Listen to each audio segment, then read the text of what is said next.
हम पढ़ रहे थे चैप्टर नंबर 5 चिकित्सा का चक्कर। लेखक ने एक बहुत ही इंटरेस्टिंग कहानी यहाँ पर बताई है अपने बारे में कि वो पहले तो जीवन में कभी बीमार नहीं पड़े ना। उनको लगता था कि मुझे बीमार पड़ना चाहिए, मैं भी काश बीमार पड़ जाऊं। और बीमार पड़ने के बाद वो क्या क्या आनंद, किस किस चीज का आनंद उठाना चाहते थे? बीमार पड़ने के बाद वो किस किस चीज का आनंद उठाना चाहते थे? सबकी, जब कोई रोती हुई शक्ल लेकर उन्हें पूछता कि क्या हाल है, उस चीज का आनंद उठाना चाहते थे। साथ ही हंटले के बिस्कुट खाना चाहते थे कि उनकी बीवी जो है यूडिक्लोन की शीशियां उनके सिर के ऊपर उड़ेल कर नरम नरम हाथों से मालिश करे और उसके सारे मित्र आके उसका हाल चाल पूछें कि कहिए बेढब जी कैसी तबीयत है, कैसा हाल चाल है ना। तो उनको इस बात का बड़ा शौक था। तो उनकी ये मुराद पूरी हो गई जब हॉकी का खेल खेलने के पश्चात, जिस दिन वो हॉकी का खेल खेल के आए थे, उसके बाद जब घर पे आते हैं तो उनकी पत्नी उन्हें खाने के लिए पूछती है। तो वो कहते हैं कि बोलो, मुझे अभी भूख नहीं है, मुझे भूख नहीं है, क्योंकि क्योंकि मैच की रिफ्रेशमेंट के दौरान मैंने कुछ ज्यादा ही खा लिया था। हाँ, मैंने कुछ ज्यादा ही खा लिया था, इसलिए मुझे कुछ विशेष भूख नहीं है। लेकिन जब उनकी पत्नी कहती है, उनकी श्रीमती जी कहती हैं कि मैं तो सिनेमा देखने जाने वाली हूँ और हो सकता है कि मुझे आने में देर हो जाए, तो आप खा लेते तो अच्छी बात थी। तो उन्होंने सोचा चलो खा ही लेते हैं, फिर उन्होंने इनकार नहीं किया। तो उस दिन उन्होंने कुछ ज्यादा नहीं खाया, उन्होंने सिर्फ 10-12 पूरियां खाई, आधा पाव जो रोज की मलाई खाते थे वो खाई। फिर उसके बाद जब ये दोनों चीजें खाने के बाद उन्हें पता चला कि प्रसाद जी के यहाँ से क्या आई है, रसगुल्ले आए हैं। रसगुल्ले, रसगुल्ले का नाम सुनते ही मुंह में पानी आ गया। पेट में जगह थी नहीं, इतना सारा ठूस लिया था, लेकिन फिर भी अपने मन को मनाते हुए कि अगर ये कल तक पड़े रहे तो इसका रस जो है वो खट्टा हो जाएगा, यानी रसगुल्ले खट्टे हो जाएंगे, क्यों ना मैं इन्हें अभी खा लूं। तो ऐसा सोचते हुए उसने वहां से 6 रसगुल्ले भी खा लिए। और रसगुल्ले कोई छोटे छोटे रसगुल्ले नहीं थे, वो रसगुल्ले जो थे आकार में बड़े बड़े थे। बड़े बड़े रसगुल्ले खाए उसने पूरे 6। लेकिन जैसे ही रसगुल्ले खाना ऐसे अपना रसगुल्ले खाने के बाद बिस्तर पर लेटा, उसे नींद आ गई। पूरे दिन का थका हुआ था, इतना ज्यादा खाना खा लिया था, तो नींद तो आनी ही थी। तो क्या हुआ उसके बाद, अचानक से रात के 3 बजे वो उठा और उसे अपने पेट में नाभि के ठीक नीचे दाहिनी साइड क्या महसूस हुआ, क्या अनुभव हो रहा था उसे? दर्द हो रहा था। कैसा दर्द हो रहा था? किस तरह का दर्द हो रहा था? कोई बड़ी बड़ी सुइयां चुभकर कोच रहा हो। कोई बड़ी सुई चुभ, जैसे कोई बड़ी बड़ी सुइयां चुभा रहा है उसे ऐसा दर्द हो रहा था। लेकिन उसे जरा भी भय महसूस नहीं हुआ, जरा भी डर नहीं लगा। ठीक है, पेट में दर्द हो रहा है, कोई बात नहीं। इसी समय के लिए तो उसने अपने पास अमृत धारा नाम की एक बोतल रखी थी, एक शीशी रखी थी जो पेट दर्द में काम आती है। उसने वहां से फटाफट 1 बूंद अमृत धारा की पी ली। जब 1 बूंद पीने के बाद असर नहीं हुआ, उसे आराम नहीं मिला, दूसरी बूंद, तीसरी बूंद, इस तरह करते करते सुबह तक उसने पूरी की पूरी शीशी खाली कर दी। बोतल खाली हो गई, फिर भी आराम नहीं मिला। तो एक आदमी को डॉक्टर बुलाने के लिए भेजा गया। कौन से डॉक्टर को बुलाया गया? सरकारी हॉस्पिटल। यस, सरकारी अस्पताल के डॉक्टर को बुलाया गया। अब सरकारी अस्पताल के डॉक्टर साहब आते तो हैं, बड़ा सूट बूट पहना हुआ, लेकिन किसके ऊपर तशरीफ ला रहे हैं? वो किसके ऊपर पधार रहे हैं? कैसे है वो? घोड़ा गाड़ी इक्के के ऊपर, यानी घोड़ा गाड़ी के ऊपर आते हैं। और वहीं पर लेखक ने फिर से व्यंग्य कर दिया वे साहब ऐसे सूट बूट पहनकर इक्के पर तशरीफ लाए जैसे कोई नेता अपनी मोटर गाड़ी को छोड़कर पैदल ही चला आ रहा हो। खैर, अब उसकी दवाई भी हो गई। उसने जो बताया था, जैसी दवाई उसने बताई थी वैसी दवाई लेखक खाने लगा। कहाँ तक पढ़ा है बेटा हमने? चूहानाथ कातर हो गया ना? पेज 41 तक पढ़ लिया था हमने। पेज 41 तक। Yes ma'am. कौन से पैरा तक पढ़ा था हमने? उसमें फर्स्ट पैराग्राफ ही हुआ था ना? No ma'am, second also done. Yes, second हो गया। इसी बीच डॉक्टर महोदय ने ऐसे ऐसे मर्जों के नाम सुनाए। ये पढ़ने आज ना? Yes ma'am. ठीक है, हम पहले पिछला रिवाइज कर लेते हैं फटाफट से। तो इसी तरह से लेखक ने जब उसकी दवाई की, पूरे 3 दिन दवाई खाई, लेकिन दर्द में कोई राहत महसूस नहीं हुई। कोई भी उन्हें मतलब फर्क महसूस नहीं हो रहा था। और उसके घर पे अब जो दोस्त लोग आते थे, जो मित्र मंडली आती थी, वो आकर आपस में ही कोई और ही चर्चा करने बैठ जाते, कोई और टॉपिक लेकर ही छिड़ जाते, और लेखक को भी उनका साथ देकर उनको बीच बीच में जवाब देना पड़ता। साथ ही साथ उनकी खातिरदारी करनी पड़ती, सिगरेट के साथ में, पान के साथ में। तो ये तो लेखक को और भी ज्यादा दर्द दे रहा था कि एक तो मुझे दर्द हो रहा है, एक तो मेरे दर्द में कोई कमी नहीं हो रही, ऊपर से इतना ज्यादा मेरा पैसा खर्च हो रहा है, और दूसरे ये लोग आ जाते हैं मेरा दिमाग चाटने के लिए। जिन लोगों के आकर उसका कुशल क्षेम जानने के लिए उसे उत्सुकता थी कि कोई आता मेरा हालचाल पूछता, वही लोग अब उसे बुरे लग रहे थे। आखिर में फिर जब तक असर नहीं हुआ, है ना, सरकारी अस्पताल के डॉक्टर की दवाई का जब असर नहीं हुआ, तो किसी ने फिर राय दी, भाई तुम क्यों पड़े हो उसी डॉक्टर के पीछे, कोई और डॉक्टर कर लो, दवा चेंज कर लो, तुम्हें जरूर फर्क महसूस होगा। अब कौन आए? दूसरे व्यक्ति कौन आए? डॉक्टर चूहानाथ।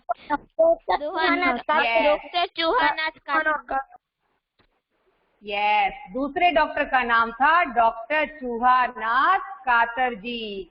यथा नाम तथा गुण, जैसा उनका नाम था वैसा ही उनका गुण था। उन्होंने क्या किया?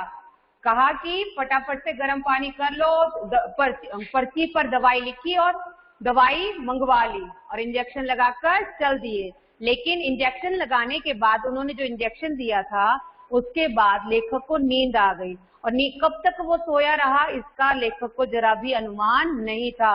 यानी वो काफी देर तक अच्छी नींद सोया रहा, इंजेक्शन का असर था तो काफी देर तक अच्छी नींद सोया रहा, और उसके बाद उसे दर्द महसूस नहीं हो रहा था। यस, फिर वो जब उसे दर्द नहीं महसूस हो रहा और पूरे 2 हफ्ते तक उसने सारी दवाई खा ली, उसको आराम महसूस होने लगा, अब ठीक होने चला था, मतलब ठीक हो ही गया था, अपने आप में वो ठीक ही हो गया था। तो कहाँ पहुंच गया वो? किसके पास चला गया? डॉक्टर चूहानाथ कातर जी के यहाँ। यस, उनको धन्यवाद करने के लिए कि बहुत बहुत धन्यवाद, आपने तो मेरी जो बीमारी थी उसका इलाज कर दिया, मेरे दर्द में अब मुझे राहत है, क्या मैं अब ये दवाई खाना बंद कर सकता हूँ? वो दवाई क्यों नहीं खाना चाहता था? क्योंकि वो बहुत कड़वी होती है। वो दवाई ऐसी थी कि यदि मुर्दे के मुंह में भी डाल दी जाए, वो भी तिल मिलाकर उठ खड़ा हो जाए, इतना बुरा टेस्ट उस दवाई का था, जिस कारण अब लेखक चाहते थे कि उस दवाई से उनका पीछा छूट जाए। जब उससे पूछते हैं कि भाई दवाई बंद कर दूं, तो क्या कहते हैं डॉक्टर साहब? नहीं नहीं, ये तो आपकी इच्छा है, वैसे आपको ये दवाई पीनी ही पड़ेगी, वरना आपको अपेंडिसाइटिस हो जाएगा। लगा अलग अलग तरह की बीमारियों के नाम गिनाने, जो कि लेखक ने कभी सुने ही नहीं थे, नाम सुन के ही घबराने लगे। ना भाई, ऐसी बीमारी होने से अच्छा है कि मैं ये कड़वी दवाई जैसे तैसे पी ही लूं। ठीक है, अब पढ़ेंगे पेज नंबर 41 पे 3rd पैराग्राफ। इसी बीच कौन पढ़ेगा?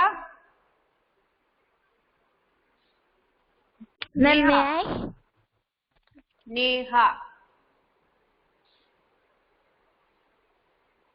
Neha is there? Yes, ma'am. Read कीजिए बेटा। Yes, ma'am. इसी बीच डॉक्टर महोदय ने ऐसे ऐसे मर्जों के नाम सुनाए कि मेरी तबीयत कड़क उठी। भला मुझे ऐसे मर्ज हुए जिनका नाम साधारण क्या बड़े पढ़े लिखे लोग भी नहीं जानते। मालूम नहीं ये मर्ज सब डॉक्टरों को मालूम है या कि केवल हमारे डॉक्टर कातर जी को ही मालूम है। खैर मैंने दवा जारी रखी।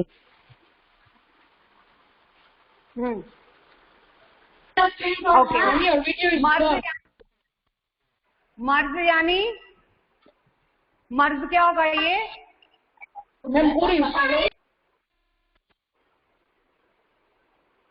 क्या होगा ये मर्ज? मैम हाँ बेटा मैं कर व्हाट बेटा? ये मर्ज किसके लिए कहा है? बीमारी। यस, बीमारी। तो अभी डॉक्टर महोदय ने जब उसने ये कहा कि मैं अब दवाई खाना बंद कर दूं, मेरी बीमारी ठीक हो गई है, तो उतने में अब डॉक्टर महोदय ने ऐसी ऐसी बीमारियों के नाम गिनाए कि मेरी तो तबीयत ही पड़क उठी। ऐसी ऐसी बीमारियों के नाम, मतलब अंग्रेजी नाम बताए हर बीमारी के। तो लेखक ने पहली बार वो सारे नाम सुने थे तो उनको बहुत ज्यादा घबराहट होने लगी, वो बहुत ज्यादा घबराए। भला मुझे ऐसे मर्ज हुए जिनका नाम साधारण क्या बड़े पढ़े लिखे लोग भी नहीं जानते। अब लेखक अपने आप में सोचने लगा कि अरे मुझे ऐसे कौन से बीमारियां हो गई हैं जिसका नाम बड़े पढ़े लिखे लोग तो क्या ही जानेंगे, है ना, उनको भी नहीं पता होगा। मालूम नहीं ये मर्ज सब डॉक्टरों को मालूम है या कि केवल हमारे डॉक्टर कातर जी को ही मालूम है। अब मैं वो लेखक अपने आप में ही अब सोचने लगा, अपने आप में ही इतना ज्यादा व्यंग्य करने लगा अपने आप में कातर जी के बारे में सोचते हुए कि पता नहीं ये जितनी बीमारियों के नाम इन्होंने गिनाए हैं ये सिर्फ इन्हें ही पता है कि बाकी डॉक्टरों को भी पता है। खैर मैंने दवा जारी रखी, यानी भलाई इसी में थी कि मैं अपनी दवाई को कंटिन्यू रखता। ओके निष्ठा।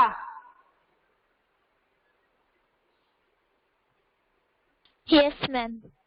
अभी एक सप्ताह भी पूरा न हुआ था कि दिन के 2 बजे एकाएक फिर दर्द रूपी फौज ने मेरे शरीर रूपी किले पर हमला कर दिया। डॉक्टर साहब ने जिन भयंकर मरीजों का नाम लिया था उनका स्वरूप मेरी रोती आंखों के सामने नृत्य करने लगा। मैं सोचने लगा कि हुआ हमला उन्हीं में से किसी एक मर्ज का। तुरंत डॉक्टर साहब के यहाँ आदमी दौड़ाया गया कि इंजेक्शन का सामान लेकर चलिए। वहाँ से आदमी बिना मांगी पत्रिका की भांति लौट कर आया कि डॉक्टर साहब कहीं गए हुए हैं। इधर मेरी हालत क्या थी उसका वर्णन यदि सरस्वती शॉर्ट हैंड में से भी लिखे तो संभवत समाप्त न होता। उधर मैं हवाई जहाज के पंखों की तेजी के समान करवटें बदल रहा था। इधर मित्रों और घरवालों की कॉन्फ्रेंस हो रही थी कि अब किसे बुलाया जाए, पर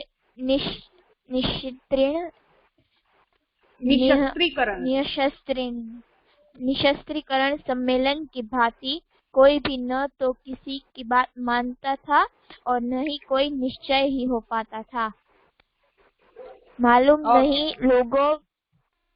बस बेटा, अभी एक सप्ताह भी पूरा ना हुआ था उसको दवाई खाते हुए, अभी एक वीक भी पूरा नहीं हुआ था कि दिन के 2 बजे मतलब दोपहर में 2 बजे क्या हुआ, फिर से उसके पेट में वैसा ही दर्द रूपी फौज जो है वो फिर से वापस आ गई। बहुत तेजी का दर्द जो है उसने महसूस किया। डॉक्टर साहब ने जिन भी भयंकर बीमारियों के नाम उसके सामने गिनाए थे, उसको सुनाए थे, उसे लगने लगा कि उन्हीं में से कोई एक बीमारी जो है वो मुझे हो गई। उसे अब यकीन हो चला था कि डॉक्टर साहब ने जितनी भी भयंकर बीमारियों के नाम मुझे बताए हैं शायद उन्हीं में से कोई बीमारी जो है वो मुझे हो गई है। और लेखक की हालत कैसी होगी, रोने जैसी। अब ऐसी टेंशन हो जाती है, सबको चिंता हो जाती है। अब उसको भी चिंता होने लगी, लो भाई जो डॉक्टर साहब ने नाम गिनाए थे जरूर उसी में से कोई बीमारी जो है वो मुझे हो गई। मैं सोचने लगा हुआ हमला उन्हीं में से किसी एक मर्द का, जितनी बीमारी उसने बताई थी शायद उसी में से कोई एक बीमारी जो है वो मुझे हो गई है। तुरंत डॉक्टर साहब के यहाँ आदमी दौड़ाया गया। जल्दी से डॉक्टर साहब को बुलाने के लिए एक आदमी को भेजा गया। इंजेक्शन का सामान लेकर चलिए कि चलिए चलिए जल्दी चलिए और इंजेक्शन के सामान लेकर हमारे साथ चलना है आपको। सारी प्रॉब्लम उसको बता दी। वहां से आदमी बिना मांगी पत्रिका की भांति लौटकर आ गया। बेरंग लिफाफा जैसे आता है ना वापस, जहाँ पे मतलब जहाँ पे एड्रेस, जिस एड्रेस पे कोई लेटर भेजा हो और उस वहां पे एड्रेस पे कोई है ही नहीं, वहां पे कोई होता ही नहीं है, तो क्या होता है वो लेटर वापस उसको चला जाता है जिसने वो लेटर लिखा हुआ होता है। ठीक उसी तरह से जो आदमी डॉक्टर को बुलाने के लिए भेजा गया था वो वैसे ही बेरंग लिफाफे की तरह वापस आ गया और आकर क्या बताता है कि डॉक्टर साहब कहीं गए हुए हैं, वहां पे नहीं मिले। उधर मैं हवाई जहाज के पंखे की तेजी के समान करवटें बदल रहा था। उसका दर्द जो था उसे जो पेट में दर्द हो रहा था वो इतना भयंकर रूप ले रखा था कि वो यहाँ से वहां बेड पर ही करवटें बदलता फिर रहा था। इधर मित्रों और घर वालों की कॉन्फ्रेंस हो रही थी। मेरी हालत को देखकर इतनी ज्यादा सीरियस कंडीशन जब हो रही थी तो सारे घर वाले और जितने भी मित्र वहां पे आए हुए थे आपस में अब मंत्रणा करने लगे, आपस में विचार विमर्श करने लगे कि अब क्या किया जाए, अब किसे बुलाया जाए। डॉक्टर साहब तो है नहीं, पर निशस्त्रीकरण सम्मेलन की भांति कोई भी ना तो किसी की बात मानता था और ना ही कोई निश्चय हो पाता था। जिस तरह मतलब कोई ऐसा सम्मेलन जिसमें किसी की बात पर एक मत नहीं हुआ जाता है, हर कोई अपना अपना ही राय देता है, अपना अपना ही मत रखता है, ठीक उसी प्रकार से उन लोगों के बीच में भी हो रहा था। अगर कोई राय देता भी तो दूसरा उस राय को काट देता, नहीं नहीं ऐसा नहीं करना, हम ऐसा नहीं कर सकते, उसको नहीं बुला सकते, इसको नहीं बुला सकते। आपस में ही उनकी एक मत सलाह जो हो नहीं हो रही थी, वो एक बात पे नहीं आ रहे थे। मालूम नहीं लोगों में क्या क्या बहसें हुई, आपस में क्या क्या डिस्कशन हुई, उनकी आपस में क्या क्या आर्ग्यूमेंट हुए। बहस होता है आर्ग्यूमेंट, क्या होता है बहस आर्ग्यूमेंट। मालूम नहीं उन लोगों ने आपस में क्या क्या आर्ग्यूमेंट किए। कौन कौन और आयुर्वेदाचार्य, रसज्ञ रंजन, चिकित्सा मार्तंड के नाम लिए गए, कौन कौन से डॉक्टर्स के नाम लिए गए, कौन कौन से आयुर्वेदाचार्य थे, कौन कौन से रसज्ञ रंजन थे, कैसे चिकित्सा के धुरंधर थे, ना जाने किस किस के नाम वहां पर लिए गए कि इसको बुला लें उसको बुला लें। अंत में कविराज पंडित सुखदेव शास्त्री जी को बुलाने की बात तय हुई। लास्ट में सब एक ही बात पे एक मत हो गए कि चलो कविराज पंडित सुखदेव शास्त्री को बुलाया जाए। अब कौन आ रहे हैं? पंडित सुखदेव शास्त्री जी। ये एक वैद्य हैं, एक सज्जन उन्हें बुलाने के लिए भेजे गए। एक बंदे को दौड़ाया गया कि जाओ उनको बुला के लाओ। 45 मिनट बीत गए, पूरे 45 मिनट हो गए, लेकिन ना तो बंदे का पता, ना तो उस आदमी का पता, ना ही वैद्य का पता। एक और दर्द आयकर की भांति बढ़ता जा रहा था। एक और दर्द जो था, उसका जो पेट दर्द जो था वह असहनीय हो रहा था। जैसे टैक्स बढ़ता चला जाता है ना, टैक्स का रेट, वैसे ही उसका दर्द भी बढ़ता ही चला जा रहा था, कम होने का नाम नहीं ले रहा था। दूसरी ओर उन लोगों का भी कोई पता नहीं, ना वैद्य का, ना जो बुलाने गया था उस आदमी का। बेचैनी और बढ़ी, अब और ज्यादा घबराहट होने लगी। अंत में जो साहब गए थे, लास्ट जब बहुत ज्यादा इंतजार करने के बाद अंत में जो आदमी बुलाने के लिए भेजा गया था वो लौटा। वे बोले, वैद्य जी बड़े गौर से पत्रा देखा। अब ये वैद्य कौन है? एक तो पंडित है, ऊपर से वैद्य है। उन्होंने क्या किया, उसकी पर्ची देखी, उसका कुंडली देखी उसकी, और कहा कि अभी बुध के संक्रांति वृत्त से शनि की स्थिरता है।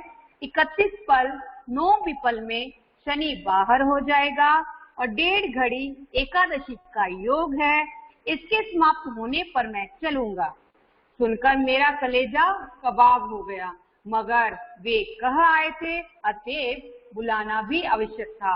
अब जो आदमी वहां पर आकर उसका संदेशा देता है, उसकी बात पहुंचाता है दूध की तरह, तो क्या बोलता है कि पंडित जी कह रहे हैं कि अभी जो है वो बुध की संक्रांति, अब ये पंडितों की भाषा है, पंडित लोग बोलते हैं ना कि शनि की दशा है, ये ग्रह जो है इस दशा में बैठा है, इस अवस्था में बैठा है।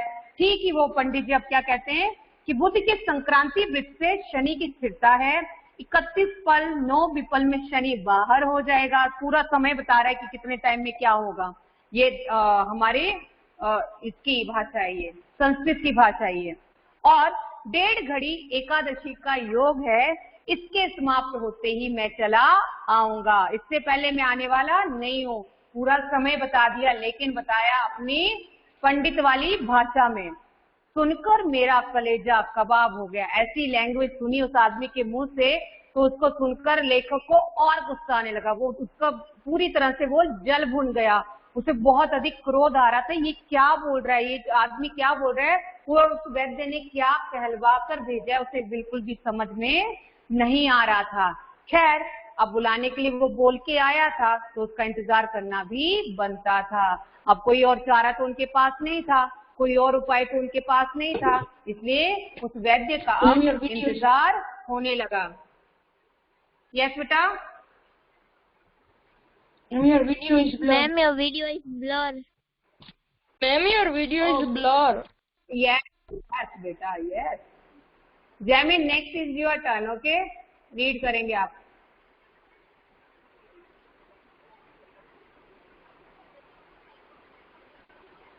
अभी ठीक है? थोड़ी थोड़ी देर बाद चेक करना पड़ेगा।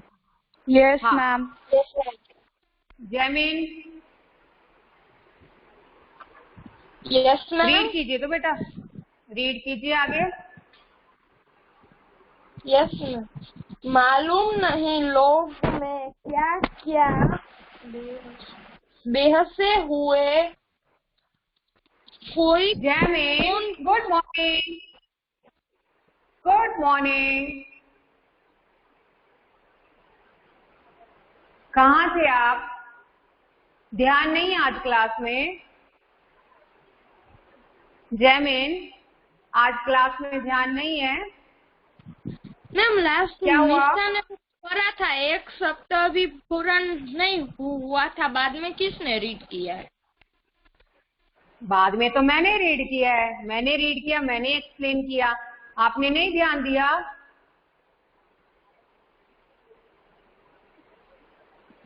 Sorry ma'am.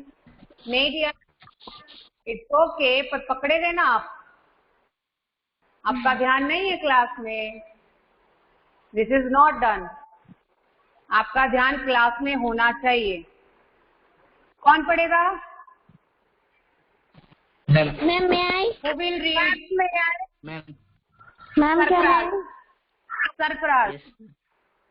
कोई आधे घंटे बाद वैदई जी एक पालकी में तशरीफ लाए, आकर वे मेरे सामने कुर्सी पर बैठ गए।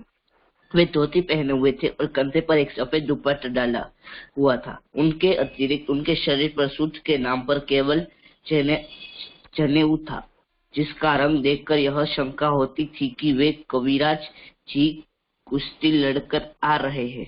वैदई जी ने कुछ और न पूछा, पहले नाड़ी हाथ में ली, 5 मिनट तक एक हाथ की नाड़ी देखी, फिर दूसरे हाथ की। बोले, वायु का प्रकोप है। यकृत से वायु घूमकर पित्ताशय में प्रवेश कर आंत्र में जा पहुंची है। इसमें मंदाग्नि का प्रादुर्भाव होता है और इसी कारण जब भोज्य पदार्थ प्रतिहत होता है तब शूल का कारण बनता है। ओके। कोई आधे घंटे बाद अब वैद्य जी पधार रहे हैं। कैसे आए वो? पालकी में। पालकी पता है आपको? पालकी का पता है बेटा? Yes ma'am. क्या होती है?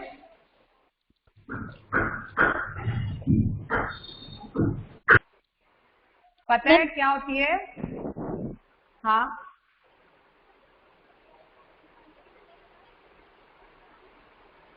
नहीं पता है किसी को ना? मैम पालकी वो जिसमें दुल्हन को बिठा के नहीं ले जाते हैं वो वाली। हाँ हाँ, लेकिन पुराने समय में ना ये जो मतलब छोटे मोटे ये होते हैं नीम हकीम और या फिर मुंशी वगैरह, ये लोग भी आने जाने के लिए इसी तरह की पालकियों का यूज करते थे, है ना।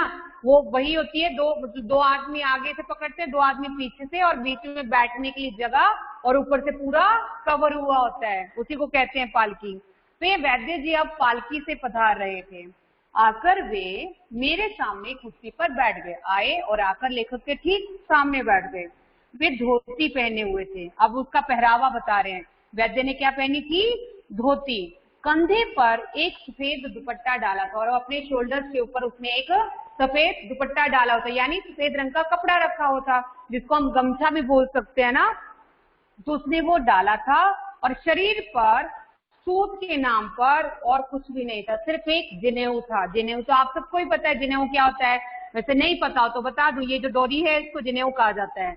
लेकिन लेखक को वो डोरी देखते ही पता चल रहा था, ये इस बात का संदेह हो रहा था, इस बात की शंका हो रही थी कि शायद ये वैद्य जी कहीं से कुश्ती लड़कर आए हैं।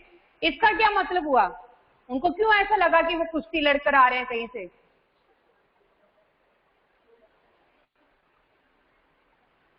क्या क्यों लग रहा था बेटा?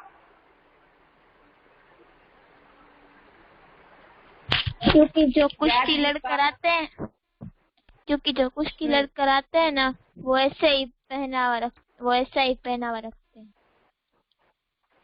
नहीं नहीं नहीं नहीं, पहरावे की बात नहीं हो रही है, सिर्फ जनेऊ की बात हो रही है, जनेऊ के रंग की बात हो रही है। जनेऊ का रंग उन्होंने देखा तो उन्हें ऐसे लगा ये वैद्य जी हैं, कुश्ती लड़कर आ रहे हैं। क्यों बोल रहे होंगे ये? कौन बताएगा?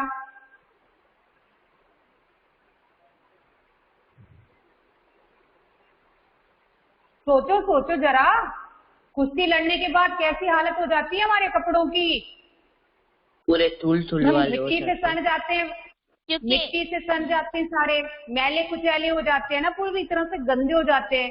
तो ये वैद्य साहब का जो जनेऊ था, ऐसे तो व्हाइट कलर का होता है, ये सूट जो होता है, ये जनेऊ जो है व्हाइट कलर का होता है या लाइट येलो कलर का होता है, लेकिन इनका ये जो सूट था, ये जो जनेऊ था, पूरी तरह से मटमैला था, पूरी तरह से गंदा सा था, जिसे देखकर ऐसा लग रहा था कि वैद्य जो है वो कहीं से कुश्ती लड़कर आया है।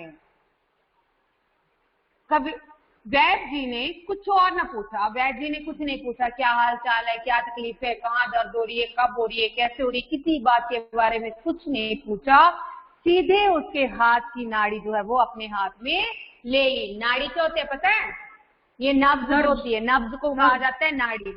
ये नब्ज जो होती है ना, उनको कहा जाता है नाड़ी। उसने उसका हाथ लिया और नाड़ी की जांच करने लगा। वैद्य लोग ऐसे ही, नीम हकीम वैद्य जो होते हैं, वो ऐसे ही बीमारियों का इलाज करते हैं, ऐसे ही पता लगाते हैं कि आदमी को कौन सी बीमारी है। तो इसी तरह से वैद्य जी ने जब उसका हाथ देखा, उसकी नाड़ी हाथ में ली, 5 मिनट तक एक हाथ की नाड़ी को वो देखते रहे, पूरे 5 मिनट तक पकड़े रखा, पूरे 5 मिनट के लिए। फिर दूसरे हाथ की देखी, पहले एक हाथ की देखी, फिर दूसरे हाथ की। उसके बाद क्या कहते हैं? वायु का प्रकोप है, वात का रोग है, यानी गैस की बीमारी का बता रहे हैं यहाँ पे। वायु का प्रकोप है, यकृत से वायु घूमकर पित्ताशय में प्रवेश कर आंत्र में जा पहुंची है। यकृत यानी किसको कहा जाता है? यकृत।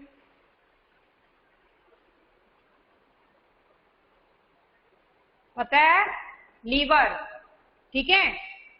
तो लीवर से जो ये वायु घूमकर आपके पित्ताशय तक पहुंच गई है, इस पित्त तक पहुंच गई है, और पित्त से इंटेस्टाइन तक पहुंच गई है, छोटी आंत तक पहुंच गई है, जिसकी वजह से ये जो खाना है, जिसकी वजह से मंदाग्नि का प्रादुर्भाव होता है, जिसकी वजह से हमारी पाचन शक्ति जो है वो कमजोर होती है।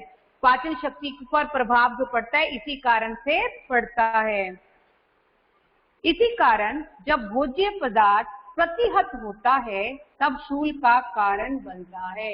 इसी तरह से जब भोजन पदार्थ पचता नहीं है, हमें अच्छे से डाइजेस्ट नहीं होता है, यही जो है वो इस पूरे दर्द का कारण है। यही कारण है कि इनको इतना तेज दर्द हो रहा है। कविराज जी मालूम नहीं क्या बक रहे थे। बकना यानी बोलना। बोलना। जब किसी को बात समझ नहीं आती है या किसी की बात में कोई इंटरेस्ट नहीं होता ना, तो उसको बकना ही कहते हैं कि ऐसे बके जा रहा है, ऐसे बोले जा रहा है, तो ये होता है बकना। तो अब ऐसी लैंग्वेज में कोई बात करेगा और किसी मरीज के सामने ऐसी बात करेगा जिसको भयंकर वाला दर्द हो रहा है, तो उसको तो यही लगेगा कि पता नहीं क्या बक रहा है, कोई समझ तो आ ही नहीं रही कि क्या उसने बीमारी का नाम लिया, क्या कारण बताया, कुछ भी समझ में नहीं आ रहा था। मेरी तबीयत दर्द और क्रोध से छटपटा रही थी। उसकी वो लैंग्वेज सुनकर लेखक को एक तो पहले से ही दर्द था, और साथ में उसकी जो लैंग्वेज, उसकी जो बोली सुनकर लेखक और भी बुरी तरह से क्रोधित हो रहा था, उसे और भी गुस्सा आ रहा था। आखिर मुझसे रहा न गया, मैंने एक सज्जन से कहा। वो रह नहीं पाया, उसको मतलब नहीं समझ में आ रहा था, इरिटेट हो रहा था, पूरी तरह से छटपटा रहा था। उसने क्या किया, एक सज्जन से कहा, जरा अलमारी में से आपटे का कोष तो लेते आइए। ये आपटे क्या है बेटा? आपटे में आपटे कहा जाता है डिक्शनरी को, ठीक है, शब्दकोश को। आपटे यानी डिक्शनरी, लिख लेंगे वहां पे, आपटे यानी डिक्शनरी। जरा मेरी अलमारी खोलिए और वहां से डिक्शनरी तो लेके आइए। ये वैद्य साहब क्या बोल रहे हैं, मुझे तो कुछ समझ में आ नहीं रहा। इनडायरेक्टली वही बोलना चाहता था वो, मुझे तो समझ में नहीं आ रहा है, डिक्शनरी में शायद हो, तो लाइए जरा डिक्शनरी, मैं जा रहा इसमें देखकर पता तो करूं कि आखिर ये वैद्य साहब क्या कह रहे हैं। यह सुनकर लोग चकरा गए। अब एक तो दर्द हो रहा है, ऊपर से अब क्या बकवास कर रहा है कि अलमारी में से डिक्शनरी निकाल कर मुझे दो। अब सबको ये लग रहा था ये क्यों ऐसा कह रहा है। कुछ लोगों को संदेह हुआ कि अब मैं होश में नहीं हूँ। अब लोगों को शक होने लगा कि शायद ये होश में नहीं है, शायद ये वेट बेटा, सुन लिया मैंने, शायद ये होश में नहीं है, जिस कारण से ऐसी बकवास कर रहा है, जिस कारण से ऐसे बोले जा रहा है ना कि शब्दकोश निकाल के दो। अब शब्दकोश की इस समय क्या जरूरत पड़ी है? ओके, अब ठीक है। Yes ma'am. Okay okay. मैंने कहा दवा तो पीछे होगी। अब लेखक ने उसका उत्तर दिया। अब लोग जब सोच रहे कि मैं पागल हो चुका हूं, मैं होश में नहीं हूं, तो क्या कहता है कि मैंने कहा दवा तो पीछे होगी, पहले मैं समझ लूं मुझे रोग क्या है ना। दवाई तो बाद में करेगा, मुझे बीमारी का बाद में पता चलेगा, लेकिन ये तो जानूं कि ये आखिर कौन से वाक्य में, कौन से सेंटेंसेस में मुझे बीमारी बता रहे हैं, बीमारी का पता तो करूं। तत्पश्चात, तत्पश्चात का मतलब बोलिए। उसके तुरंत बाद। यस यस यस, उसके तुरंत बाद। वैसे तत् होता है, संस्कृत का शब्द है तत्। तत् होता है उसके पश्चातों में, पता ये बाद, तो ये हुआ उसके बाद में। Very good. Who was this? Yashika. कौन था? ओके, वेरी गुड बेटा। तत्पश्चात वैद्य जी चरक सुश्रुत के श्लोक सुनाने लगे और अंत में कहा, देखिए मैं दवा देता हूं और अभी आपको लाभ होगा। अभी भी वैद्य जी मानने वाले नहीं थे, है ना, अभी भी उनको असर नहीं हो रहा था कि शब्दकोश निकलवाने के लिए किसी ने बोल दिया है या कोई ऐसा डिस्टर्ब हो रहा है मेरी लैंग्वेज सुनकर। फिर से वो बड़े बड़े श्लोक सुनाने लगे। हमारे जो धार्मिक ग्रंथों में श्लोक हैं वो संस्कृत के बड़े बड़े श्लोक सुनाने लगे और अंत में कहते हैं, देखिए मैं दवा देता हूं और अभी आपको लाभ हो जाएगा, अभी आपको आराम मिल जाएगा। पंडित जी ने दवा दी और कहा कि अदरक के रस में इस औषधि का सेवन करना होगा। अब पंडित जी ने दवाई दे दी, है ना, और क्या कहा, कैसे लेनी है ये दवाई, किसके साथ लेनी है? अदरक के रस। अदरक के रस। यस, अदरक का रस डाल के ये दवाई आपको सेवन करनी है। सेवन करनी यानी ग्रहण करनी है। ओके बेटा, जस्ट अ मिनट। आज पता नहीं क्यों इसको ऐसी ट्रबल हो रही है। वीडियो ब्लर हो रही है ना? अभी ठीक है? Yes ma'am. No ma'am. Wait.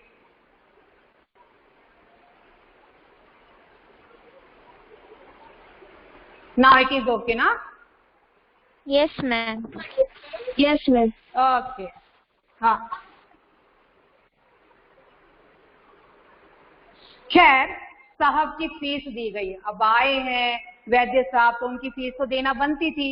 उनको फीस देकर वहां से विदा कर दिया, जाइए अपनी फीस लीजिए और चले जाइए, क्योंकि वो इरिटेट हो चुका था, उससे पूरी तरह से खींच चुका था, घिन्ना चुका था उसकी बातों की वजह से।